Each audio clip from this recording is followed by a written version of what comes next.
Invincible really came out of nowhere. For me, I was not familiar with the comic books, just that it was the new big thing everyone was talking about, partly due to the heartfelt father and son bonding. But jokes aside, I'm glad I watched this show blind because it shocked me in many ways, from the grounded personalities to even the fact that it's an animation. And although the latter may seem like a minute factor, it's not. You only need to look at the landscape of adult animation in the West to understand why. For so long, it has been relegated to comedies and sitcoms, only getting the rarest occasions to explore other genres with half-hearted backing. And as you can guess, those few times haven't helped solve problems, since they've never critically smashed it, nor been a commercial hit. Due to these circumstances, studios who didn't even give fair backing in the first place left adult animation to the side. This is also possibly why it's not treated as an equal form of storytelling when compared to live action.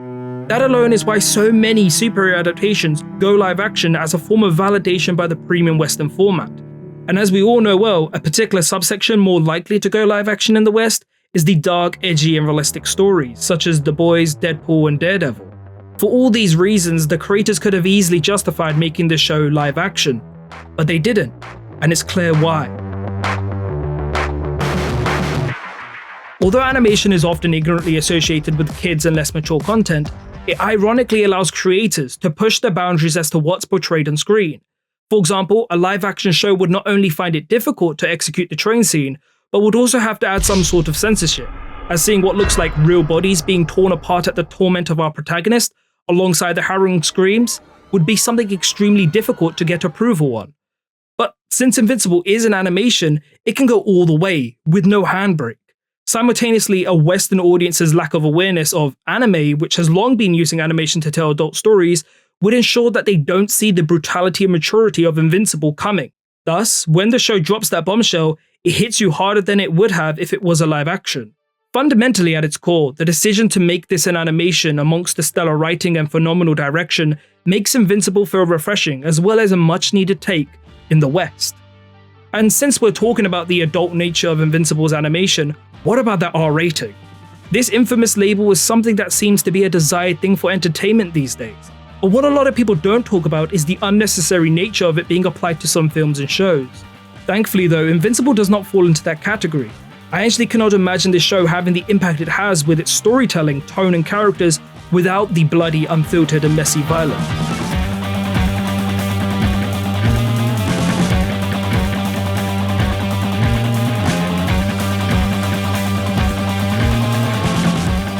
The action doesn't even consist of the most glorious animation, which is more akin to the old school DC cartoons than the fluid action set pieces seen in most modern animation. But don't get confused, I'm not saying the animation is bad because that would be completely wrong, since it's still better than most. Though, at the same time, unlike most, the need for the most fluid animation isn't what makes the fight scene so special and memorable, as the directors find creative ways to make the extra frames needless. The gut-wrenching ending of the first episode illustrates this brilliantly, as whilst the animation is of course great, it is the creative use of powers and tactics paired with the brutal consequences of the violence that makes the fight scene gripping. The icing on top of the scene in question is that it also establishes what kind of show this is and how it will approach the action. Characters who we begin to invest in have their promising development cut short by the brutality of this superhero world, as anyone can clearly die. Episode 5 reinforces this again, as Mark tries his best to deal with the Kingpin but is shown that he still has a lot of work to do to become one with his name. However, I'm sure some would say that they knew he wouldn't die since his name is the title, and I hear that, but that doesn't mean the ramifications mentally and physically couldn't be worse. In fact, the season finale showdown is actually a good example of this, as Mark experiences severe mental turmoil at the hands of the man he's looked up to. This is also what made this one of the most emotional fights I've seen in a long time.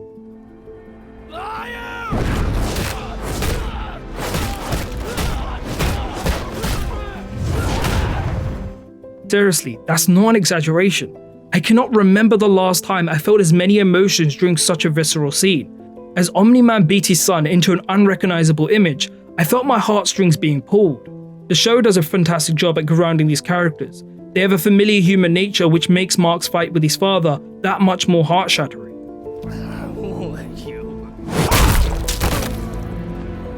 You want to die for this planet? Fine! What's 17 more years? I can always start again. However, Mark just needs to utter 2 words to his father's barrage of physical and psychological attacks. I still have you.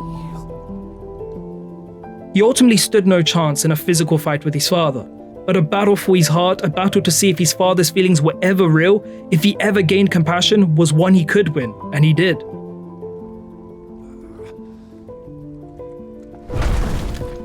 That powerful emotional moment is simple, but god damn it, it's magical, because the directing and writing beforehand was done so steadily. But also because of the brilliant voice acting by Steven Yeun, who plays the titular character, and the legendary J.K. Simmons, who plays the unshakable force that is Omni-Man. Usually, not all the time, when established actors step in the sound booth to read their lines for their fictional characters, the weight, the emotion and synergy is just not there. Voice acting for many established actors seems like a quick paycheck. Though of course, like I said, that is not the case all the time, as you have Mark Hamill, Tom Hanks and the late Robin Williams, who respected the art form as an equal to visual acting, and it shows. Tom Hanks in particular doesn't shy away from his portrayal of Woody when amongst respected peers, but gets all giddy and excited. That passion and emotion is hard to miss when you watch Toy Story. These 3 established actors embrace their roles and hit heights many well-known actors fail. Voice acting is an art form of its own. Anime has shown that for well over 2 decades, in particular with the Japanese voice actors, as they have reached unparalleled levels. Some may ask, where am I even going with this point, and we're getting there. Some may even still roll their eyes, as this is particularly a topic thrown in the face of Western voice actors, who by the way are amazing at their job, but there's a reason so many choose to go through the extra hassle of reading subtitles. Because in Japan, they take the craft so seriously to the point they're fainting in booths or blowing out their voices. If you need to feel a heart-wrenching plea, breakdown, and even subtle emotions, then anime voice actors will 9 times out of 10 achieve that to the point it paints a picture of its own. However, and here's the long-awaited punchline, I managed to find that same experience when I watched this Western show, which, remember, isn't even being voice acted by those who dedicate their lives to the way a voice can tell a story. For that reason, the entire cast, and especially these 2, deserve a massive bravo for managing to touch on the emotions and complexities just through their voice. But enough about the real-life actors behind these characters, since the fictional creations deserve their own applause. The protagonist Mark develops from an insecure son to a man with uncompromising morals. His father Omni-Man goes from an awe-inspiring sign of hope to the dreaded sight of death, where in place of the hope he once inspired, he now leaves destruction. And while that is the 2 main characters, it's important to recognize that standing shoulder to shoulder with them are the other personalities, such as the protagonist's mother, Debbie. She is the person responsible for Mark's human compass, and yet she is far more than just a mother, as she is also his friend, someone who he can confide in, someone who helps ground him whilst giving him purpose and values. Essentially, she's just not here as a way to pin the protagonist of the show or to be a sympathetic source. She has her own fleshed out personality with her own arc. And as you can predict, that's another thing I love about this show.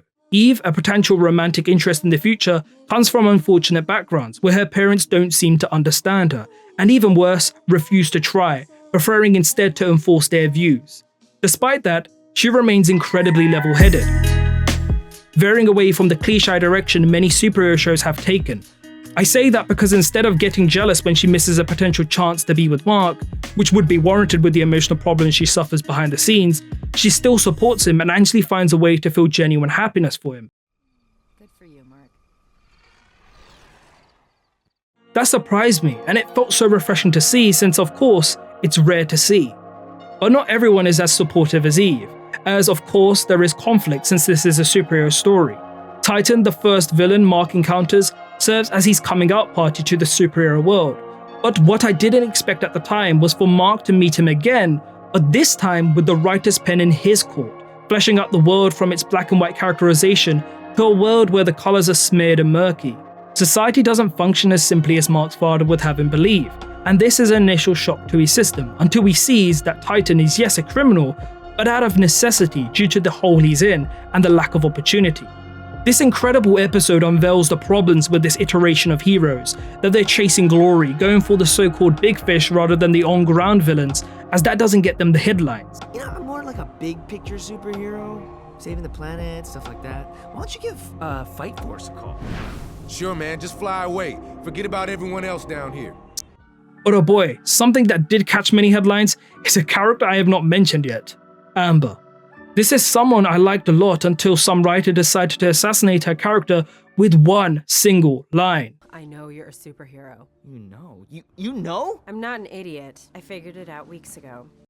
That one line is so important as it contextualizes Amber into a downright She comes across as an ego-driven woman who thinks the world revolves around her. She knows her boyfriend is out there saving lives, nearly died, and yet still gives him grief. He was on his deathbed, and she has the audacity to say this to him whilst knowing he's out there risking his life. We're fighting because you lied to me. You made me feel stupid and unimportant. Really, Amber? Really? That's what you want to focus on? To make matters worse, the writers don't acknowledge this as a problem with her, as it should be. Rather, they have the more level-headed characters stoop to her level and say Mark was in the wrong. Though of course this behavior by Amber would be valid, but only if she didn't know, which isn't the case. She's always known, which makes her arguments seem petty and extremely self-absorbed to bother a guy who's potentially traumatized from saving lives. So just generally, her existence now bogs the show down from the greatness it was achieving, as the prime, no pun intended, reason this show was achieving the greatness it was because of how authentic it was portraying teens. I know people like Amber exist, but her behavior being justified by characters who are smart enough to know better momentarily breaks the logic this show does so fantastically at building. Fortunately though, it's only an aspect and doesn't soil the entire experience, as this show is still special, incredible even, as everything else is pretty much flawless. The storytelling is focused, characters are familiar, they feel so real that they could be your friend or family member. The action is nail-biting as you never know who's safe. More than anything though, Invincible is a show I didn't know if TV needed, but now that it exists, it's one I cannot imagine it not having. And if the new seasons live up to their promises, then not only would the show punch itself amongst the best superhero shows, but carve a lasting name as the show that forever changes the landscape of adult animation in the West. So if you ask me, Invincible is vital for Western media and animation.